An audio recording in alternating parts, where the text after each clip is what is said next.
Good to go. Good to go. Maybe.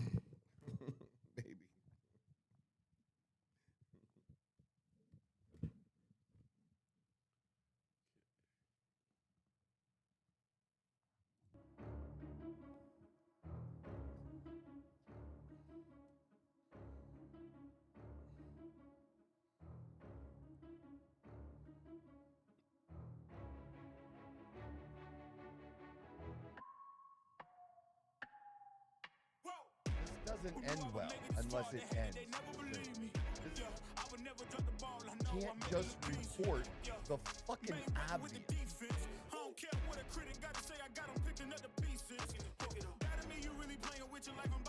Just a motherfucking jump. Just go. And let's fucking go. This is the Outlaw Apostle Podcast. I'm your host, Troy Neff, and I'm the fucking guy. And the other fucking guy in the room, putting it all together for us, and, you know, little tweaks and changes here and there. We've got a Christmas tree up. Just fantastic. He's doing an awesome job.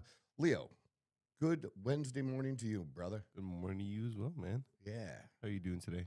I'm good. I'm a little ready for Thanksgiving. Me too. Yeah. It's it'll be good. I'm excited about it. Dawn will be going to her second Thanksgiving here. And this will be my fourth Thanksgiving here in Arizona. And it will also be the fourth time that I head out to Weekapo Casino to have Thanksgiving with the Indians. I like my traditional Thanksgiving, and I love being able to say that I have Thanksgiving with the Indians, and I do. It's a great little buffet they have there. Well, actually, it's not that little. They get busy. I mean, there can be a little bit of a wait, half hour, 45 minutes sometimes, depending on what time you go. But it's definitely worth it. It's a little bit of a drive for us, maybe about 45 minutes. But there's no cleanup. There's no, you don't have to, or at least for us, we're not eating a bunch of leftovers. I know some people love leftovers, and I would too, but that's, me eating like that one day is great. Me eating like that for 3 days is not good, but one day is good. And somebody mentioned yesterday when they were talking to Dawn and I, stuffing. I love stuffing. Stuffing is, and I only eat it once a year. And I love it. Like, why do we only eat stuffing once a year? Well, it's not really on my list of regular foods, but, we were poor. We would just do the stovetop stuffing, which I liked. And then also, if somebody made it a little bit better, somebody had their own recipe and would put a little sausage in there too. Now we're talking. Throw some gravy over top of that, and we are cooking, man. In fact, I'd rather have stuffing than mashed potatoes even. I don't know about that. I like the mashed potatoes, but if it's the stuffing, I just don't get it often. So, I mean, mashed potatoes every once in a while when we go out, we'll order that, but usually it's a baked potato. But the stuffing, I'm looking forward to the stuffing and cranberries. I even like my mom used to give us the shitty cranberries that came in the can, and it still had the markings of the can on the glob of Jell-O-like cranberries that would come out, and those slices and eat that. But I eat that. I like it. I like the crappy stuff. I also like the really good stuff, the good cranberry sauce too. And that's, again, something else just really once a year. It's the only time you get it, maybe. So looking forward to that Thanksgiving. Hopefully you all are as well. And hopefully you have a good time with your family. For us, it's just going to be me and Dawn and some football. And that's the way we like it. So, and then Friday night, we're going to go to the big local football game, which is Arizona State. The big rivalry between the two schools. And this year it is in Tucson. So we'll be heading to Tucson. I have hats and sweatshirts of both teams. Dawn only has Arizona State. So she's going to have to go Arizona State. And, so I think I'm going to go Arizona. That's what I'm going to do. See how that works. See how that works out. All right. So let's get to some of this news. I was really bothered by this when I saw this. It had happened earlier in the year too. I believe Colorado, the Buffaloes, they were fined maybe 50,000. I'm not sure. They were fined for a couple different things, but they were when BYU was in town. The student body is costing some of these schools some pretty big money because for whatever reason, they think it's cool to chant, fuck the Mormons.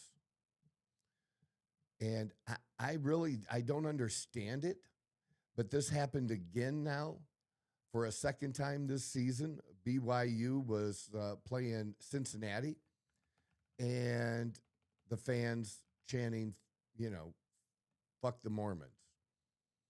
Why not just say fuck BYU? And there's not an issue, right?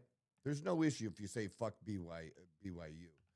But attacking somebody based on their religion, it's just not a good look. These schools have rules, and they're entitled to have their rules.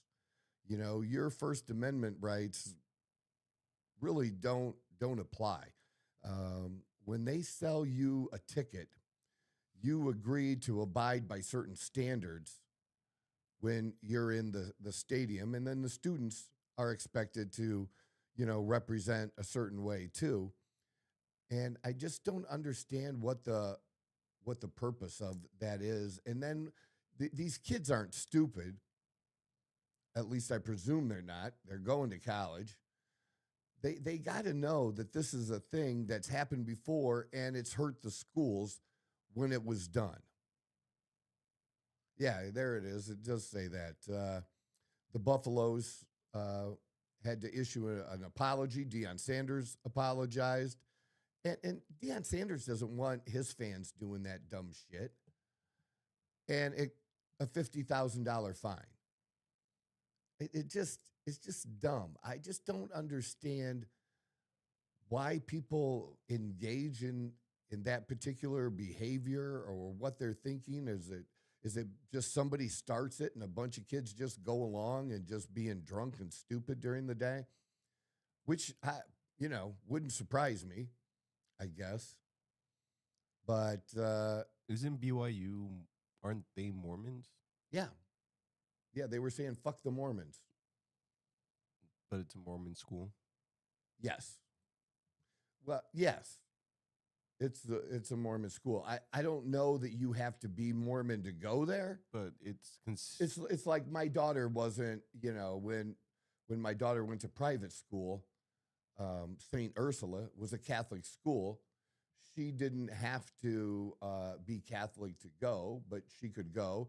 She didn't have to attend Mass, but she did. And actually, she's become Catholic. So that's what her husband was Catholic and what they decided to do. And so, yeah, it's a Mormon school, well known. I mean, Utah is there's a lot of Mormons there. Here in Arizona, where we're at, I mean, dude, you can't go anywhere here without seeing a Latter-day Saints church here. I mean, they are big in this area. And they do a lot of good work. They do a lot of good charity work. And, I just don't understand what the point is, because I was going to try to use an example of Muslims. I mean, but there's not really a Muslim school. But if there were, I mean, do people think that would be acceptable to chant "fuck the Muslims"? I just don't understand how that makes the game better or what the kids are doing that they think that it's just an okay thing to do. Privately in your own private life, and you know, when you're not representing the school and or whatever, you can say and do whatever the fuck you want, but you also have to be willing to accept the consequences of doing that and what other people might think. Just like in the Charlie Kirk instance where, people said some very nasty things online, and they were held accountable. And if as an employer, there's things I don't want my company to be tarnished because somebody is you know saying dumb shit like that. I mean, there's just consequences, there's rules. And just being decorum. Whatever happened to just, I don't know.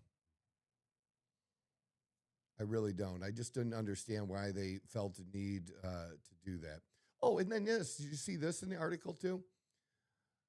The game was played a day after the church community. So the Friday before they're playing the game this past weekend, they delivered a truckload of 27,000 pounds of food to the UC campus pantry. Provide students, staff, and faculty assistance for food insecurity. So they they make a donation, but that's what I mean. They do a nice thing for the university. I mean, I've never really heard of anybody else doing that kind of a thing. So they help out the university. They help out people that are maybe struggling. They make a donation, and then you're saying, fuck the Mormons. I mean, maybe if the other thing you could do, they're not the BYU Mormons. I don't know what is their mascot.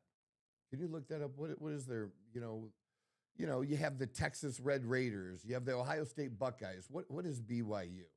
The BYU what? Are they Cougars? See, I was Cougars, unsure, and then I knew Cougars. Okay, you know what? Why would you not say that then? You know what I mean? There's going to be no issue, at least I don't think, if you say fuck the Cougars. But when you're attacking somebody for their religion or their skin or something like that, it's just dumb. Learn how to insult people better. I mean, it's just poor. It's just poor idea of doing that. So, yeah, and especially since it's already been done this season. Hopefully it's just done and over with, and we'll see. Also, I think I sent you something else about the strongest woman. I got to tell you, I'm really surprised we still keep dealing with this over and over and over and over again. It's insanity that we keep doing this. I thought there was going to be, I thought people was going to get their shit right, honestly. And I'm trying to figure out, at least for me, I'm going to defend women. I'm going to defend the women in my life. I'm going to defend, my girlfriend. I'm going to defend Dawn. I'm going to defend my daughter. I'm going to defend my granddaughter. But I also think women need to stand up more as well. That women need to say, okay, we're done with this mess. Because we've had Women of the Year, right? Or Sports Person of the Year. A few years ago, Caitlyn Jenner was like the Woman of the Year. You have basically now men taking over being the best woman. We've had a man be the best female swimmer. We've had men, I think, even in pageants, being the prettiest woman? I don't know. And just over and over again, softball. There was that softball team that there was an issue with. Volleyball, there's been an issue with. And then now, here, apparently, this this woman named Jamie Booker, who was pretending to be a woman, won the title of the world's strongest woman. And it was a competition that just happened to be held in Texas. And the real woman who came in second, you can see in the video, like she's just fucking over it. But this woman just, like, she just dwarfed. He just dwarfed. It just dwarfed the women. So yeah, this was from Libs of TikTok. I pulled this particular out. Just you could play the little bit of the video so people can see what exactly we're talking about.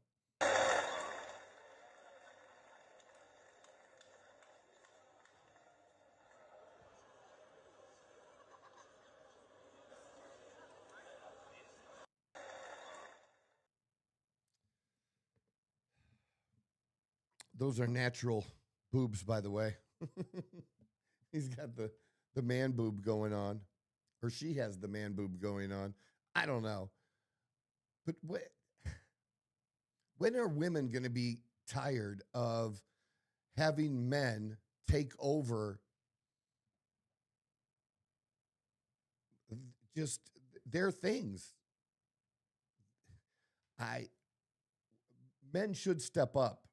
We have to. We have to step up and protect our women. We just do.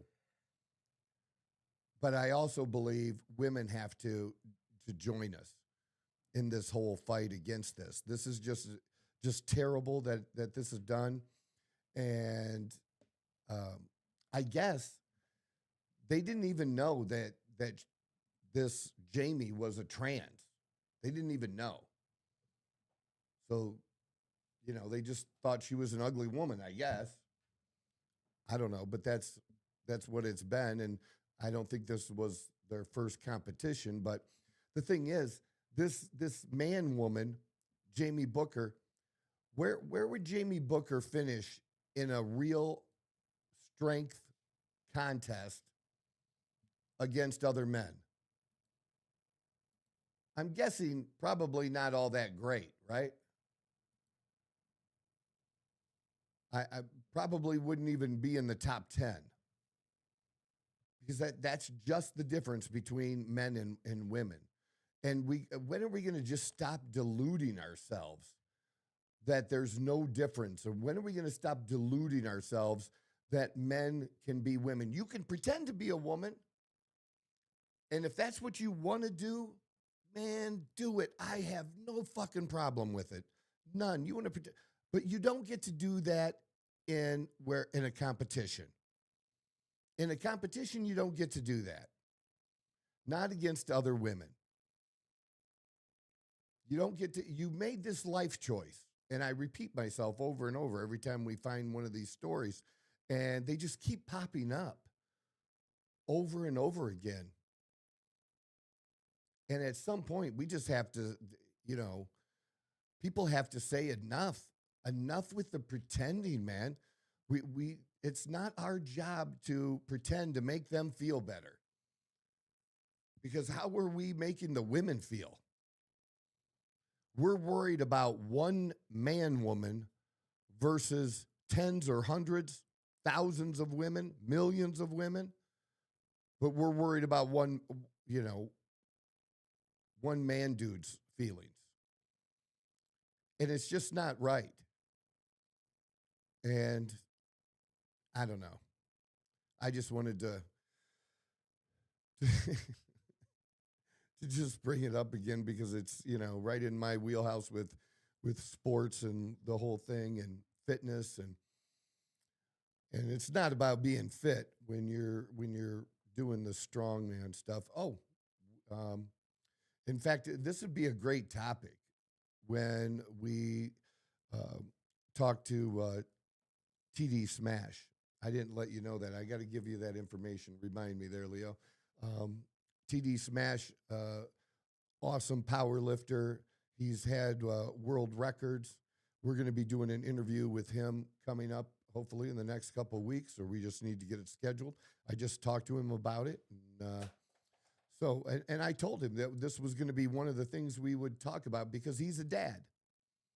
He's a dad of a girl, and what he thinks of that as far as if his daughter had to compete against boys, men. And so I think that's going to be so this being, in the strength competition, something that he knows about full well, um, having competed like this, and what the differences are between the woman who wins and the man who wins. That's we'll be able to talk about that, and he'll be a good one to be able to do that with. All right. I had some. I didn't send it to you, but something else that came up was interesting to me. So my daughter's name is Samantha, and she was named after Samantha of Bewitched. But I also liked Samantha. Samantha is not really a neutral name, but Sam is when you shorten it, and you know she's called Sam all the time. As a girl, we'd even call her Sammy Joe because her middle name was Jordan. So I liked being able to call her all of those things, actually. But I did like the gender neutral name. I just did. I like the name and being able to shorten it. And interestingly enough, that was one of the things that my daughter considered, and her and her husband Bobby, that they really liked. Was they were, choosing between gender neutral names, and came up with the Quinn. And Quinn is, I love the name. I love my little granddaughter, but I didn't really think anything else of it until I saw this. I saw this story. Man, I tell you, people can just be assholes, is what the truth is. This was so Kylie Kelsey. Kylie Kelsey, I guess, was criticized. Okay, all right, we got it there. All right, I bumped it and fucked it up. It was falling, but it's all good now. So let me. Here you go. So Jason Kelsey played for the Eagles, right? He has four daughters with wife Kylie, and they've been candid about their experiences parenting girls, but their willingness to bring some aspects of their personal lives to the public has at times given online critics the opportunity to share their opinions, even in cases when they were not asked for. During a recent edition of her Not Gonna Lie podcast, Kylie addressed the topic of children's names. She took issue with the line of questioning that asserted her daughters were given boy names. She described the question as rage bait. The next question appears to be pure rage bait. What's with the boys' names? I'll tell you what's with the boys' names, Kelsey said. We, my husband and I, like gender neutral names for our daughter. And the daughters are named Wyatt, Elliot, Bennett, and Finn. And added that the name Wyatt was selected before she or Jason learned of the gender. She also made it clear that she was not seeking out unsolicited opinion about the names she and Jason settled on for their children. The part I take issue with on people having issue with our names that I actually didn't ask. I didn't ask what you thought about my kids' names, but just getting criticized. Imagine that you're just doing a podcast, you're just sharing, and that's the downside of social media. That's the downside of doing this, is having to take that kind of shit. Because I do read comments on all my social media, and I do engage with people. And I want to be able to do that. I want to engage more than other people that do this. I want to, build that relationship with the audience or the people that follow me. What are the things they like that I do? What are the things they don't like? But these personal, uh, crazy attacks like this on people really is a big downside to all this. And it's something if you're going to do this, you just have to live with. It just is what it is. I mean, you can delete. Sometimes I delete things, but more often than not, I want other people to see what a piece of shit this person is by making the dumb comment that they do. And that I just want, what is it that just makes somebody just randomly comment like that? Just randomly comment on somebody they don't know, and just to just to be, I don't know, just to be a jerk. People have, no lives. But I like the names. I did send the article because I thought it was interesting to my daughter. And, I didn't know that was a thing, that people objected to gender neutral names. I don't, yeah, no, what you got, buddy? I was just gonna say, I don't know, maybe times have changed, but for sure, your name is very, very important when you're going into the world, Yeah. especially as a kid. Mhm. Um, so I think, I mean, I don't know. Maybe I'm just not too familiar with these names, but Wyatt to me is definitely not gender neutral. Uh, Neither is Bennett. So, my personal opinion. But yeah, I mean, I don't know how many have used Wyatt, and I don't know if there's a list or not. I'm not. Who's to say what is what? I personally have never met a female Wyatt or female Bennett personally. So, Elliot, I can see. Finley, I can see. But Wyatt and Bennett doesn't doesn't Well, it's just doesn't scream female to me. I guess. no, it doesn't scream female, but neither does Sam scream female either. Sam, that's like one of the more in my opinion. Sam is, if you're gonna talk about gender neutral names, Sam is like gender neutral.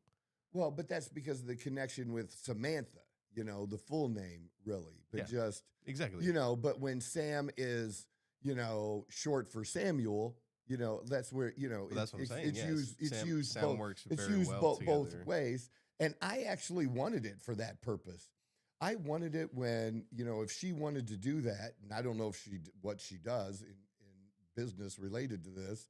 I haven't really ever asked her, but let's say she was sending an email to some other person at another company, and it says Sam Neff.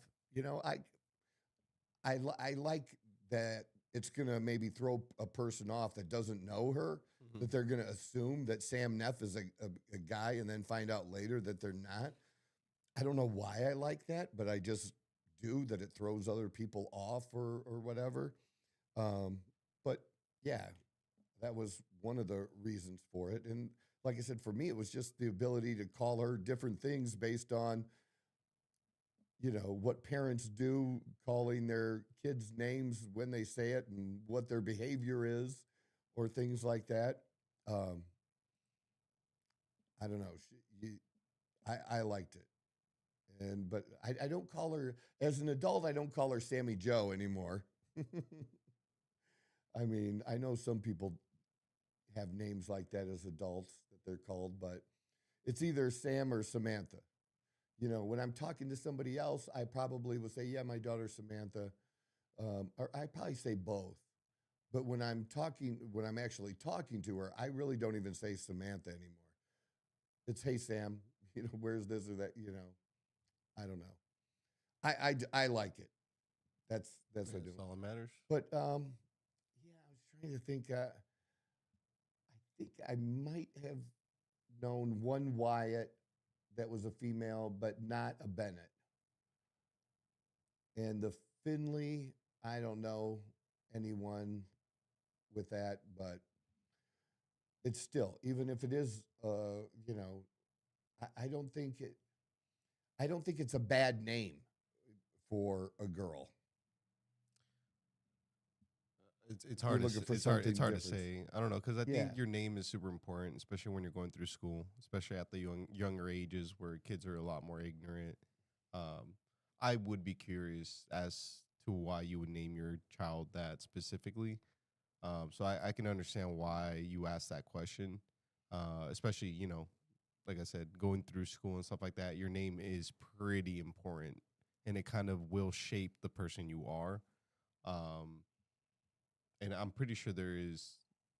I could be wrong, but I do believe there is evidence to the psychological um, effect that your name will have on you growing up. Basically, I'm not sure how much science there is to it, but I do Yeah. believe there is. That'd be interesting. I do believe there is like a connection between someone's name and the lifestyle they will then live because of it in a weird way. I don't know if that makes sense, Yeah. but yeah. No, that makes sense. And I think it would be more interesting, I mean, I don't know. Uh, Troy isn't super common. I mean, it's common enough that people have heard it, Mhm. but it's not Jeff or Mike or Scott or, the basic Matt or things. And not that those are bad names, but I just The common names. yeah, the just super, super common. Mhm. And I guess I like not having one that's so common. And I guess I like that, was part of my choice in naming um, Samantha, not whatever was the 10 popular names at the time, Ashley or something, Ashley's not a bad name. Don't get me wrong, Ashley's. don't don't attack me. But I mean, it just in Sam's generation, that was a very, very popular name at the time. And yeah, I like things different. I guess that's just my personal take on it. But attacking what somebody else does, like, is it really worth it? Is it? I don't know. But it is part of what we do. You have to be willing to take that, and you have to embrace it. And it never ceases to amaze me every day how really dumb at least half of this country is. At least half. It's a lot. And I'm somebody that wants to believe in my fellow man and that personal responsibility and shit. But I'm like, half of you motherfuckers can't handle that shit. Like, you're just not capable because you're just not smart enough. Whew, it's rough, man. It is rough. All right. So, oh, look, I got a spam call. uh, did I send you anything else? I just said, well, I think I just sent them all to myself. And see, I get torn at night. So that's one of my problems. And I'm having that problem with Brendan now. I got to have a talk with Brendan today. There are certain things that I'm like, and it was like at 11 o'clock or something, 11:30 last night, that I was going over things for clients today, and I needed to be able to remember to tell him. I guess I could write it down, Mhm. but I like it just to be better now since we all use our phones to just Send a text. send a text. And I just need to like, look, I don't need you to text me back. I'm just sending this to you for tomorrow. You don't even have to look at it. I just don't want to forget it now. And so sometimes what I'll do is I'll take a snapshot of it so Gotcha. that I'll go into my pictures the next morning and say, oh, I got to remember, I got to send this to Brenda to do. Gotcha. But yeah, and yeah, it's the same thing with you. But I think we've kind of figured it out Mhm. without really talking. That yeah, I just need to send stuff when I need to send it, just so I don't forget it. Yeah, no, I realize that. I just keep it aside and then open up a window and You just leave it there open for it, yeah, that. you do it later. I'm not trying to to do that, but it is funny. All right, I'm trying to get what else I had. on here. I didn't want this. Why is that popping up? Oh, there we go. Oh, that was kind of interesting. Yeah, I gave you that one mhm, about the Cincinnati one. There are a couple other things that that are just smaller stories that people aren't talking about that I think are interesting. There's been a big change in news with CBS and Paramount and the whole merger and everything that's gone on. Barry Weiss, if you're not familiar, she had been previously with the New York Times, left the New York Times, started her own thing, and she just got bought out for a big dollar amount and to come to CBS. And the idea is that some of these news media outlets are realizing that they're just so far left that people aren't taking them seriously anymore. And so they're trying to maybe bring their content as best they're able back maybe to the center a little bit. So I think that's the idea of CBS hiring Barry Weiss. But Face the Nation is one of their big Sunday program. And so they're making some changes. And I was reading this and I was like, really? And let me, you guys can tell me what you think when I go through this. Just drop it in the comments. We'd appreciate it. So, a national news organization is apparently surrendering a major part of its editorial decision making power to appease the administration. That's the headline. Other changes may be coming to CBS News under Skydance, which acquired Paramount in July. Paramount is in the discussions to acquire the Free Press, a digital opinion outlet run by Barry Weiss, in a deal that would give Weiss substantial editorial voice at CBS News. There is extreme concern among CBS News staffers that Weiss will steer the mainstream broadcast outlet into more partisan waters. Look, people, that's where you're already at. You're already in partisan waters. Something many news viewers and the advertisers who want to reach them say they don't want. Skydance shifts could undermine CBS News' relationship with the viewers, according to a recent study.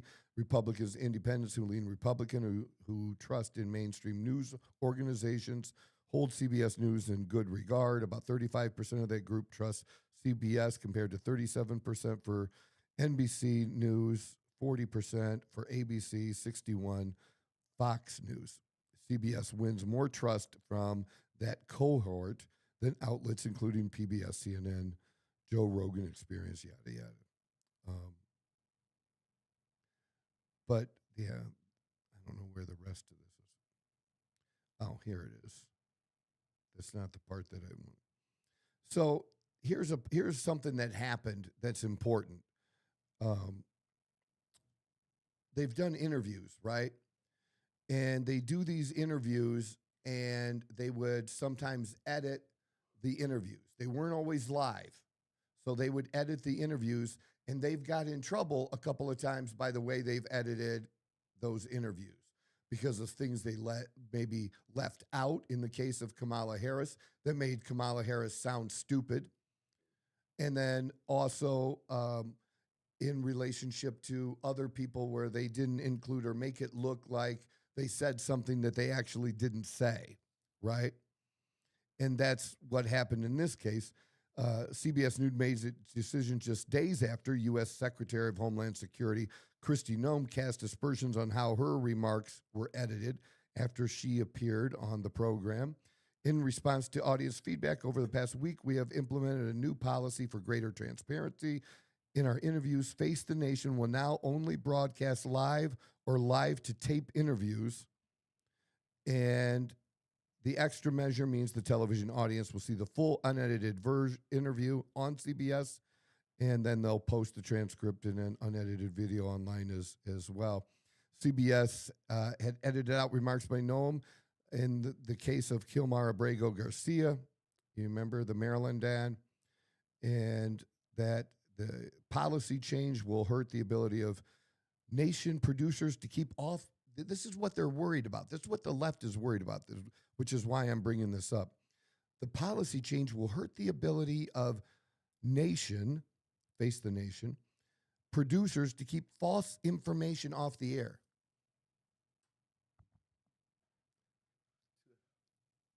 Listen to that. They think that makes sense versus unedited. Let me hear the unedited. It's not your job to determine for me what is false information or not, because you fuckers have gotten it wrong so many fucking times. And you got it wrong about Hunter's laptop.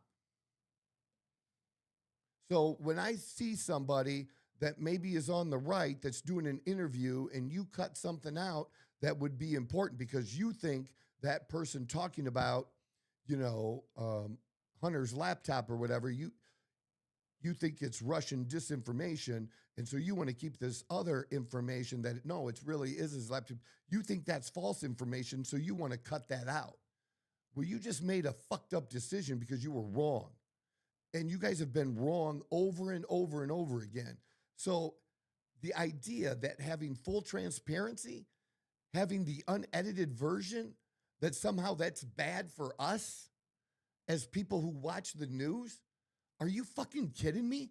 Can you guys not say that shit out loud and be like, oh, that doesn't really make sense. That kind of sounds stupid. Because it is fucking stupid. It's ignorant. It's absolutely better to have the unedited version. And people do make mistakes. People do lie. And how do you know? You're really, how much background or how much digging are you doing before you do an interview? That you can challenge everything and you know whether that person's saying something that's correct or not. You won't necessarily, but you know who will? The internet. When you put that all out there, when you're transparent and you put it out there, there are people out there that spend their hours and their time figuring out if that's really true or not. And people will add context later. That's one of the things I like about X now, the community notes, where somebody says something that's just bullshit and they get called out on it and it's proven that what they said was bullshit. And here it is in black and white. Here's what you said was bullshit. And they put it in context. That's how it's supposed to work. You're not supposed to edit it out first and make that decision because you don't know. You really don't know. And you just do not have the moral authority to be able to even make that kind of a decision. So that's what they're worried about, that CBS is doing this and that, oh, wow, this is going to hurt. No, it's not going to hurt them. It's a good thing. It's a good thing. That was my little CBS rant.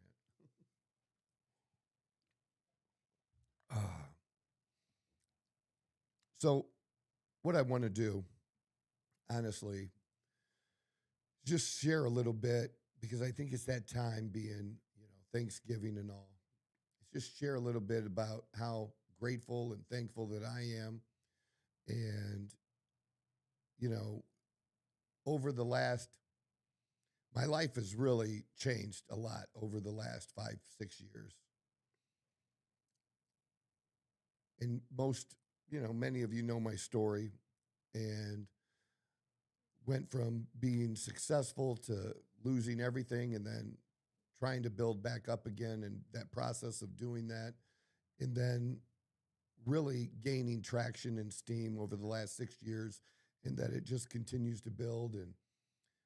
But the difficulties along the way, all the time, constantly being inundated with shit that are obstacles or things in the way, things that just happen that you're like, why the fuck is this happening? And it's not that I don't ever say, why why is this happening to me? I catch myself if I say that because things it's not a thing that it's happening to me. It's just life happens, and being able to learn to be able to just take life as it comes and learning that it really is about how I react to it more than anything else.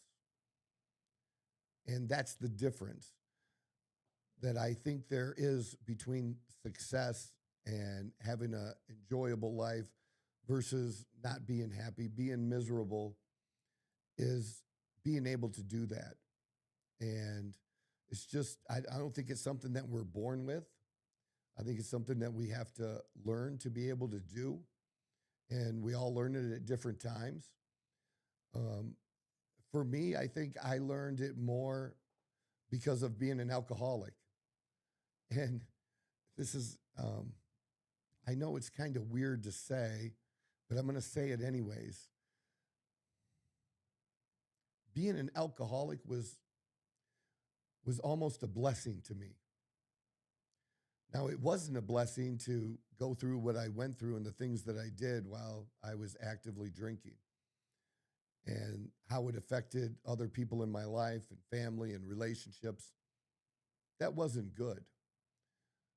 But what I learned from that, from when I got sober, that part, that's been a blessing.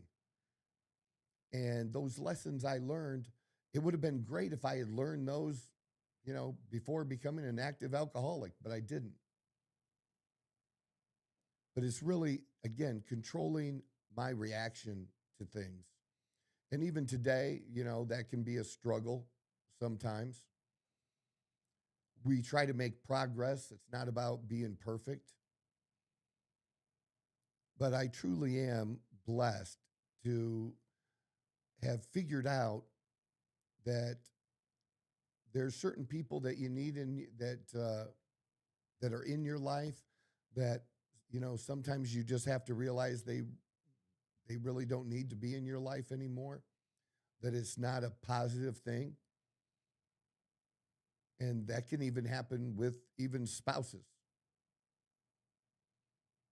And of course, friendships. And I think that when I do that, it opens doors to other things and other people to be let in.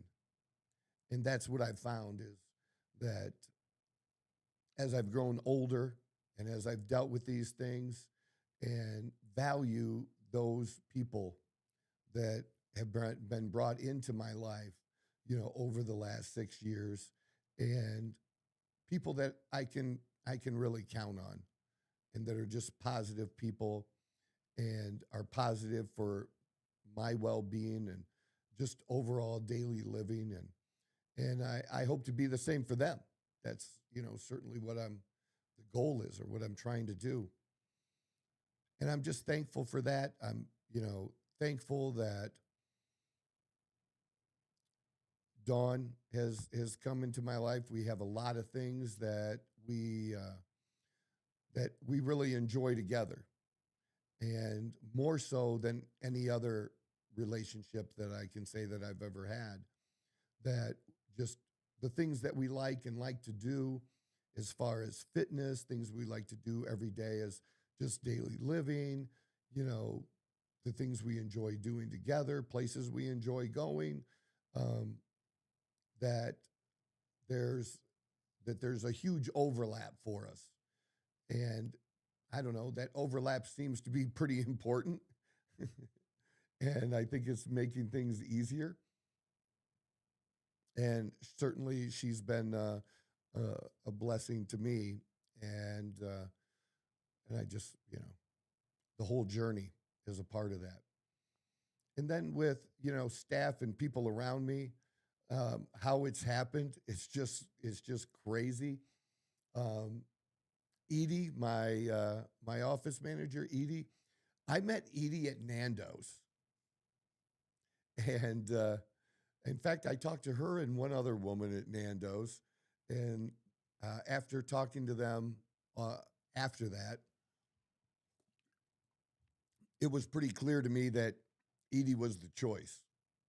And so um, I don't know how long I had been here. Somewhere in the first year of me being here, probably the first 6 months is when we met. And so she's been with me for a time now, you know, between 2 and 3 years, probably more like 2.5 that she's been with me. And she's been an absolute blessing to me. And um, I don't know, age wise, because she's not old enough to be my mom. But so we'll probably say big sister, maybe something like that. And then Brendan, I just did not know how that was going to go at the beginning, but um, I met Brendan through his father, who was a client of mine, and I needed somebody else, and we thought we'd give it a try. Probably in the first 6 months, it was questionable whether this was going to work out or not. Um, but he's a great young man, and he tries really, really hard, and he's learned so much, and he's learned how to get answers on his own, which is what you need people who work for you to be able to do, and not just always come to you with every single thing. And he's done a great job for that, and he's made himself invaluable. Now that's replacing Brendan would be harder. And if you want to be successful, maybe you don't want to own your own business or whatever. You want to work for somebody, or you want to work in a business. You want to make yourself of value. And if you do have your own business, then you want to make yourself of value to the people that you want to do business with. That's the key. Make yourself valuable. And then, of all places, I find Leo at the bank. And I have wanted to do this podcasting for a long, long time. And I'd even started back in Ohio with another guy for a short period of time. And he found the guy, and it did not go well. That guy was not reliable. It was not good. And again, to be able to find somebody and not have to go through 10 people to find somebody that's good and that can grow with you.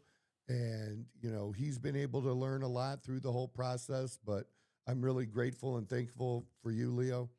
And I wanted you to know that it means something to me. And did you have?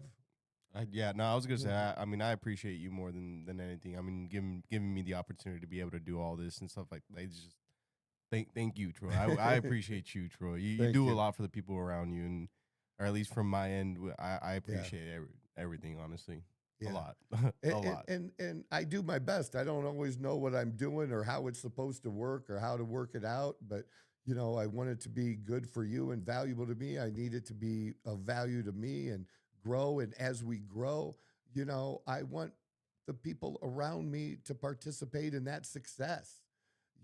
I'm not one of those greedy employers that's just not how it works. And a good company or a good business doesn't operate that way.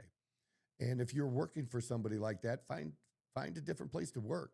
Now, sometimes we're just stuck in the position we're in for a minute, but do something about it. Do something about it. And again, for this, between Leo and I and doing this, um, yeah, we've just been figuring this shit out along the way, man. But I had a goal in mind, and he knew that goal was I wanted this to be as professional as fuck, as professional as what we see from the best people out there. And do you have to do that? No. Gary Vaynerchuk says all you need to do is turn your phone around and do a video. And that there is some truth to that. Um, but I want something bigger than that. I want something bigger than that. And I want it to be done the right way so that when we get there, when we break through, and I believe that will happen, that all of this will have been a part of that and worth that. And he's helped me figure this stuff out too. We figured out from going from doing videos and posting them, and a lot of podcasters are figuring this out now. That especially if you want to talk about current events, the problem is by the time it's edited and posted, you're fucked. You're 3 days late, man, in the news cycles that we have, you know? And so I was like, man, we got to go live. And then Andy Frisella, he just started going live with some of his stuff. Now, I mean, PBD, he goes live. Now, we're kind of doing something similar in that we do the live stuff and then he does these other interviews. And I guess they might be live, but not always. They'll just record them. Yeah. And put them up too. But different setting than that. And we just did a second video that's going to be going up of Dawn after her competition. And her first video did very, very well. People really responded to it. And hopefully we can use content from that and clips from that I can benefit from, Dawn can benefit from, and the people who take in that content can benefit from. I mean, we want the content to be of value, you know? And I just want to give people a different take, different way to look at things, and maybe talking sometimes about the same stories, sometimes not, but just what's important, you know, really, what's important, or how is this important to us in our lives? And, you know, we talked about the trans issue earlier. Well, how's that important? You know, because you have a woman in your life. You have a daughter in your life. You have a female in your life that could potentially be affected by this stuff. And that's why it's important. And, you know, that's kind of why I try to pick things or focus on the things that we talk about here. But I'm just blessed that, again, I didn't have to go through 10, 15, 20 people to find the person that was going to be beneficial to what I do and understand what I do and be a part of this. And, you know, I think to me, I know this is crazy to some of y'all, but to me, that's God. It's God bringing people into my life at the right times that are going to be what I need for what I'm doing at that time. And I believe that with all my heart, that God plays that kind of role in my life. And I've just seen it happen over and over and over again, that it's just undeniable that he works in my life that way. And I'm just grateful for that relationship. And for me, it meant a lot that it was about 17 months ago, maybe something like that, maybe 16 months, that I got baptized. And I've been a Christian and saved for a long time, my late teenage years. But I went off the reservation. You know, a lot of you may also be prodigal sons or daughters, but I know I was. I know I left. But he was always there with me. I always thought about him. And the reason I didn't get baptized sooner is I didn't like the idea. I was just being rebellious in a way of that some people think, oh, you have to be baptized, you know, to be able to get into heaven. And that's just not true. So that, you know, me just doing the opposite was the reason that I didn't do that. But I had actually intended to do it right before COVID hit, and actually had a date scheduled. And about a week before that date happened, they shut down the churches. And so it didn't happen. And so then it was on the back burner again. But when I got here, and the church that we go to here, you know, they do a wonderful job of what the work that they do and the baptizing and God's message. And it meant a lot to do that and do that here. This has been, you know, this moving here has been just amazing for me, even with the different struggles that we've had. And I'm so blessed for that. And I'm just kind of sharing that gratitude with you all, that to be able to wake up over 300 days a year and look at these beautiful mountains around me and these blue skies. And yeah, it gets fucking hot in the summer. It does. But man, there is something about here that just jumps starts my my being, you know. And this I'm not saying this is a place for everyone. Please, it's not. Yours may be, you know, being by yourself and nobody around you, and you know, some off road in Wyoming might be your thing, you know, or whatever, or Colorado, or whatever your thing is. But for me, this was mine, and it took me a long time to get here, sadly. But I got here, and I think I got here when I was supposed to get here. I think that's how that all that stuff works. But you know, looking back, I wish it could have been longer. But um, I don't see myself going anywhere else after this. To me, I live in paradise, and that I've been able to be here and build something and have an impact and doing things here. I just appreciate everything that God has allowed me to have in my life. And you know, I took a lot of the credit for my success that first time around. That first time I made it into the bottom of the 1%, I took a lot of that credit, and I don't do that anymore. I mean, I put in the work, I take my credit, but I know that that it is all blessings and opportunities that I take advantage of, that God gives me to do.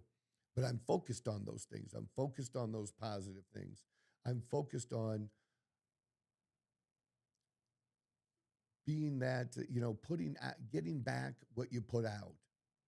You know, that law of attraction, I think, is so important, and I think it's biblical as well. And some people will disagree, but um, ask and you shall receive. You know, God doesn't want a bunch of broke fucking Christians. All right, money shouldn't mean everything, and you know, but it does have a role in our life, in what we can do and what we can do for others. But you first have to be able to do for yourself. If you can't do for yourself and take care of yourself and your family, how are you going to be able to bless others or make a difference for them? And many of those things take money to be able to do. That's just the fact of the world. And so, you know, I try to keep that in mind with what I do and the way I give and put back. You know, I do it because I think it's the right thing. That's what I that's the reason I do it. And I've just over time, you know, I wish I would have learned a lot of things sooner than I've learned them. But again, we all have our own journey. We all have our own story. And I think our stories are important because I think that what we go through, we can help others through. Nobody can help you do something better than somebody who's actually done it. You know, you have people that have read about it, and they think they know all this shit about it, and they're going to help you do it, but they've never done it. They've never practically applied any of that stuff. And then you have somebody over here that, you know, maybe they've read as much, maybe they haven't, but they've actually gone through the process. And I just think there's more value in that experience. That's what's of value. And that's the value I think I bring, is all of these different experiences that I've had that I didn't understand at the time. But now, because I've had those experiences, helps me identify and relate to other people, many other people that have been in those situations because of the many different things I've done or been a part of. But I think God gave me that broad experience so that I could have an impact in that area. And so that's where I try to impact. I try to impact in health and wellness. I try to impact on sobriety and staying sober. You know, I try to impact on you know, I can't help somebody become, uh, build a $10 million business, but I can help you build $1 million business. I got advice for that. Um, and then someday I hope to have the ability to do that, help somebody build or offer advice about building a $10 million business. I mean, that's what I'm working towards now, and that's like the next goal as far as the business is far as growth goes. My real focus and what I always focus on in business is how can I help someone else get what they want? And doing this now in the health and fitness role, how can I help guys get what they want to be, to be able to add muscle better, to be able to lose fat better, to have a better mood, to have more energy, and translate that into how that affects their personal life and their business life, because I think that it does. That's what I focus on. That the more people that I can help like that get what they want, then the things that I want happen. So I don't focus on getting the money. I focus on the help. And by providing that help and providing that service and being real and being authentic, that's what enables the business to grow like it has. Even during difficult times, even during COVID, I grew. Even when they shut down gyms, I grew. It didn't stop me because of what we were actually doing, and we're doing a good thing. Um, so that's my Thanksgiving little speech today. Of I'm just really grateful for the people that God has put into my life, in my personal life, my work life. I'm um, grateful for the relationship now that I have with my daughter and my son-in-law, and how that keeps getting better and better. And that's going to become a bigger and bigger focus for me as we have baby Q in the picture now. And honestly, I bust at the seams every day. And I go back over those pictures of that week, just a few weeks ago, and how special that is. And I can't wait to get back and see baby Q again. And January, February, we're going to make that happen. That's going to become, much bigger for me as well. And just happy that I'm in a place that I can do that. And it was difficult. It was a struggle because of what I did, being an alcoholic and an addict, and how I had hurt that relationship. And it's taken a lot of time to improve. Um, but I didn't chuck it because it was the most important thing to me. And now to see the results of that and to be a part of that and have that, yeah, it's the best fucking thing in the world, man. It's the best fucking thing in the world. So take some time. I hope you do, even if it's just by yourself, to just reflect on the things you're grateful to, because the more grateful you are, the better life gets. I promise you that. So, and if you need to tell somebody, tell them that you're grateful for them. It's never a bad thing. Nothing bad's going to come out of that, I promise. All right? That's what I have for you. We're doing Friday, right? Hell yeah. All right. See, that's it. The holiday is Thursday. We'll be right back to work. Check out the Instagram, the TikTok, the Facebook, the X, and guess where else I'm on now?